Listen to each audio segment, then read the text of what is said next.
Halo semuanya, selamat datang di sesi pemaparan kita kali ini. Hari ini kita bakal bongkar satu topik yang jujur aja super menarik tentang kesadaran manusia.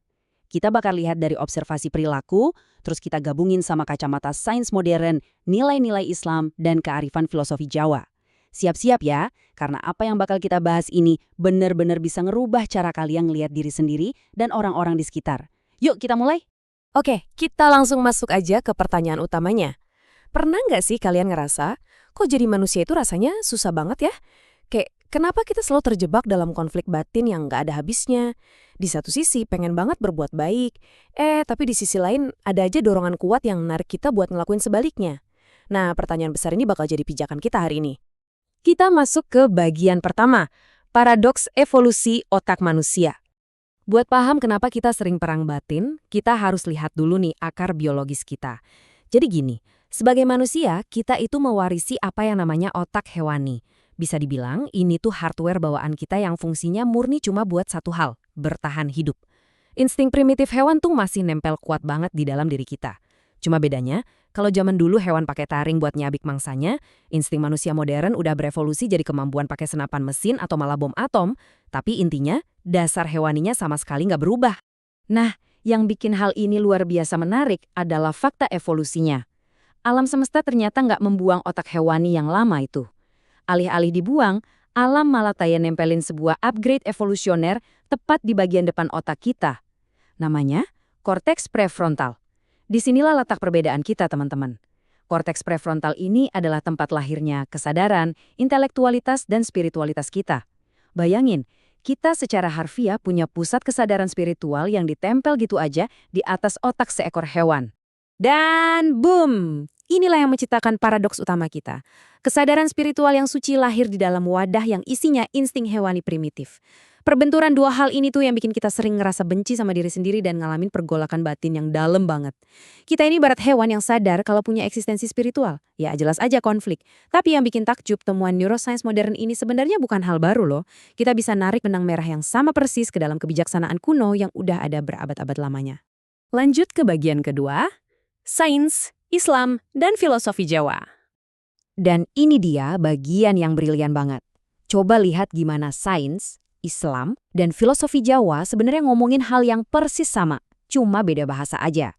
Di satu sisi, otak hewani dalam neuroscience itu ya sama persis kayak nafs amarah dalam ajaran Islam, dorongan ego yang nyuruh kita ke hal buruk. Kalau di filosofi Jawa, ini yang kita kenal dengan hawa nafsu. Terus, di sisi lainnya, korteks prefrontal yang melahirkan spiritualitas itu adalah akal atau akal dalam Islam dan fondasi dari budi pekerti yang luhur dalam kearifan Jawa.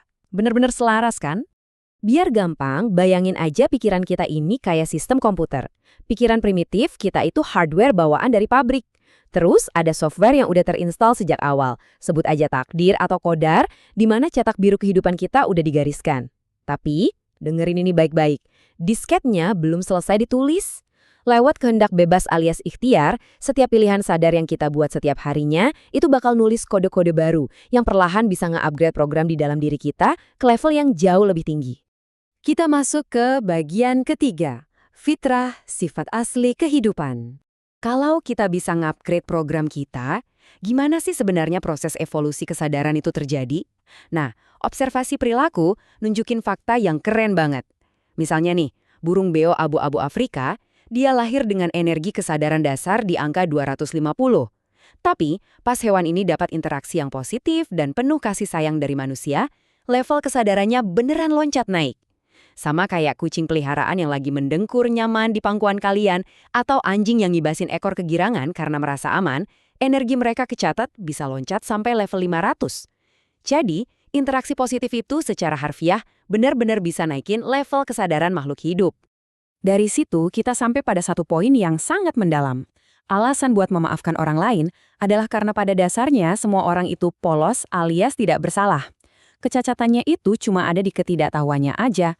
Orang yang bertindak destruktif itu bukan karena dia murni jahat, tapi karena ketidaktahuan atau dalam Islam disebut jahiliyah. Mereka cuma lagi dicuci otak sama insting hewani mereka sendiri. Ini nyambung banget sama konsep fitrah, di mana setiap manusia pada dasarnya lahir dalam keadaan suci, murni, dan penuh kepolosan alami. Sekarang bagian keempat, energi murni mengubah realitas. Oke, paham teorinya itu satu hal. Tapi gimana kalau kita lihat buktinya di dunia nyata? Mari kita lihat satu kejadian nyata yang melibatkan seekor anjing bernama Elvis. Ini bukan sekedar cerita hewan peliharaan biasa ya. Ini studi kasus observasional yang bikin merinding tentang gimana kepolosan tingkat tinggi secara harfiah bisa ngenetralin situasi yang super mematikan. Bayangin skenario ini. Ada seorang pria yang lagi terganggu mentalnya duduk bersila di taman. Dia bawa senapan bertenaga tinggi dan 6.000 butir amunisi, udah siap nembak membabi buta. Polisi bersenjata lengkap udah ngepung, negosiator udah teriak-teriak nyoba ngebujuk, tapi nggak tembus sama sekali kepikirannya. Tegang banget kan? Terus tiba-tiba, Elvis si anjing ini lepas dari pemiliknya. Dengan santainya sambil gigit mainan frisbee, Elvis lari nyamperin pria bersenjata tadi.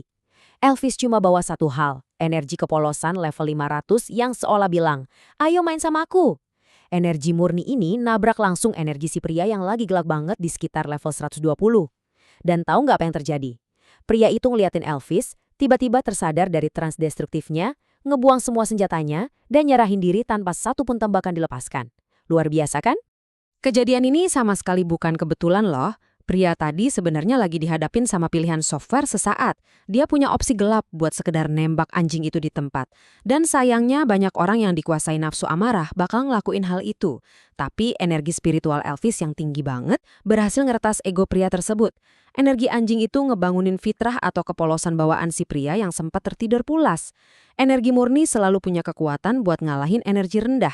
Nah, pertanyaan besarnya, gimana kita bisa praktekin pemahaman tentang energi raksasa ini di keseharian kita? Kita sampai di bagian kelima, melampaui ego menuju kesadaran. Salah satu cara paling praktisnya, itu pakai teknik stop frame, kayak di fotografi. Jadi, kalau kalian lagi ngadepin situasi yang mancing emosi negatif, stop dulu. Jangan langsung bereaksi. Hentikan waktu sejenak, lihat peristiwa itu seakan-akan lagi slow motion. Kalau di filosofi Jawa, praktek ini identik banget sama konsep eling lan waspada. Selalu ingat sang pencipta dan sadar penuh sama lingkungan serta diri sendiri. Waktu kita ngelihat hidup dengan kesadaran yang lambat dan jernih, kita bakal berhenti mencaci maki kehidupan. Karena kita mulai bisa ngelihat kepolosan alami di balik kejadian yang gak ngenakin itu. Jadi, poin krusialnya begini. Untuk bisa melampaui ego, kita nggak perlu merangin ego itu pakai kebencian. Pertama, sadari aja kalau ego itu asalnya dari hardware otak primitif kita. Kedua, stop nyalahin diri sendiri atau ngerasa bersalah karena punya hawa nafsu, toh itu emang udah cetak biru biologis kita dari awal. Ketiga, mulai biasain eling lan waspada, lihat hidup tanpa penghakiman yang buru-buru. Dan keempat, kenali fitrah atau kepolosan alami di dalam diri kalian dan juga di dalam diri orang lain, meskipun mungkin mereka nyakitin kalian murni karena ketidaktahuan mereka sendiri. Agama dan norma sosial emang ngasih pedoman yang luar biasa banget buat bantu kita ngendaliin dan berdamai sama insting hewani ini. Tapi kesadaran spiritual yang sejati itu ngajak kita buat melangkah jauh melampaui itu semua. Tujuannya bukan cuma sekedar nahan diri, tapi benar-benar melampaui struktur biologi itu sepenuhnya, melampaui kulit dan tulang. Sampai akhirnya kita sadar kalau pada esensinya, kita ini bukan sekedar hewan yang kebetulan bisa mikir, melainkan kita adalah manifestasi dari roh kehidupan itu sendiri yang lagi ngalamin dunia material. Pemaparan kita hari ini membawa kita ke satu refleksi akhir yang menarik. Coba deh pikirin lagi cerita menakjubkan tentang Elvis tadi. Kalau seekor anjing aja yang nggak punya akal pikiran rasional bisa ngentiin tragedi berdarah cuma modal energi kepolosan level 500, coba bayangin apa yang sesungguhnya bisa kalian lakuin.